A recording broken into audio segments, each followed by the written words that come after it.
I did my zine over missing and murdered Indigenous women, girls, and Two-Spirit people. The red handprint on the front, it symbolizes the way that women, girls, and Two-Spirit people have been silenced, and how that their abuse has gone unnoticed and brushed over by much of society.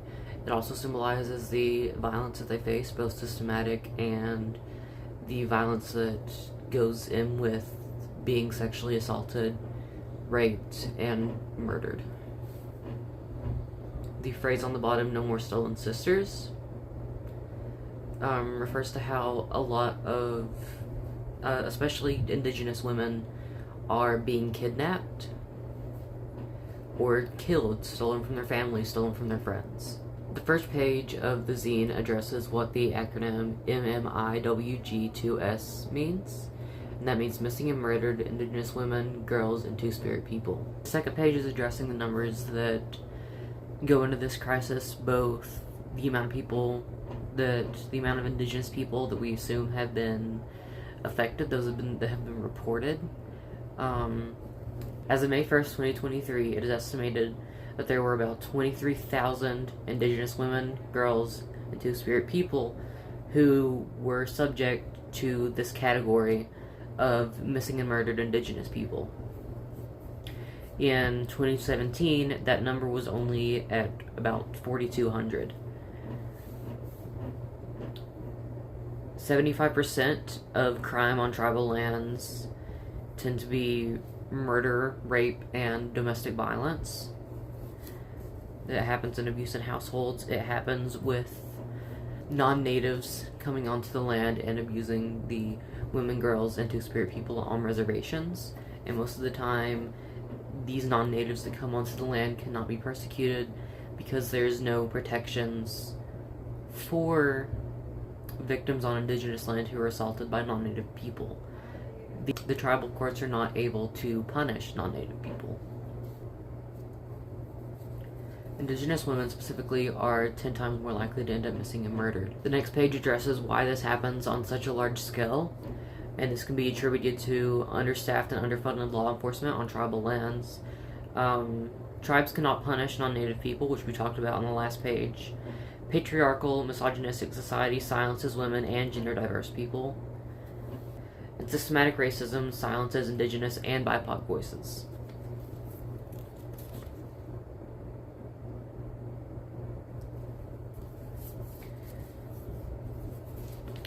The fourth page addresses how we can help as non-native people. We can educate ourselves on both the numbers, we can educate ourselves on how to help, we can look up organizations and how to volunteer, how to contribute and donate to families that have been affected by the missing and murdered Indigenous women, girls, and Two-Spirit crisis. It's also important that we listen to and uplift Indigenous voices. This does include prioritizing Indigenous voices that are speaking out about their family members, their friends that have been affected, their tribes, their communities that have been affected by this crisis, especially ones in places of leadership that are trying to lead movements, trying to lead marches, trying to lead volunteer programs to help these families. Back to educating yourself, you need to look for Indigenous-led organizations, Indigenous-led and founded organizations that you can donate to and volunteer at if they have any volunteer programs available.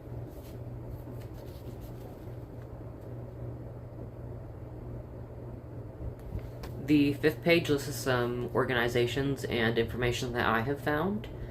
A couple in the U.S. are the National Indigenous Women's Resource Center and the Sovereign Borders Institute. In Canada, the Canadian Missing and Murdered Indigenous Women and Girls Inquiry, as well as the Hope for Wellness helpline and website.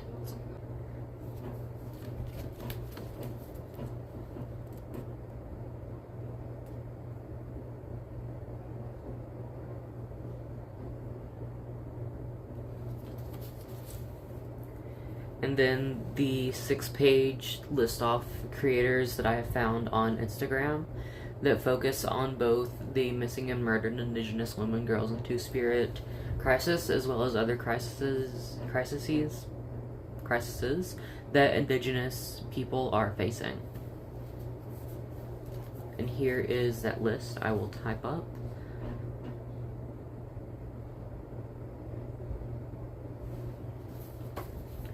Seventh page lists dates and symbols that are important to the movement, such as May 5th, that is the National Day for Awareness of Missing and Murdered Women, Girls, and Two-Spirit People. On this day, you are to wear red for solidarity. October 4th, the Sisters in Spirit Day, is a day for action and awareness, in which we are bringing awareness to the crisis of missing and murdered Indigenous women, girls, and Two-Spirit people. The action is there for, again, to donate and to volunteer, attend marches, stuff like that. And then November 9th, Red Shaw Day, and this is both for Canada and the US, is another day to spread awareness. On the symbols portion of this paper, we have the red dress and the red handprint. The red handprint is a symbol for how Indigenous women, girls, and Two-Spirit people, as well as other Indigenous people, are silenced in this crisis because of both, for women, girls, and Two-Spirit people, because of compounding oppression of them both being AFAB, being queer, and being Indigenous people. The red dress symbolizes violence, symbolizes the violence and the bloodshed from murder, from abuse, from rape, that these Indigenous women, girls, and Two-Spirit people have been through.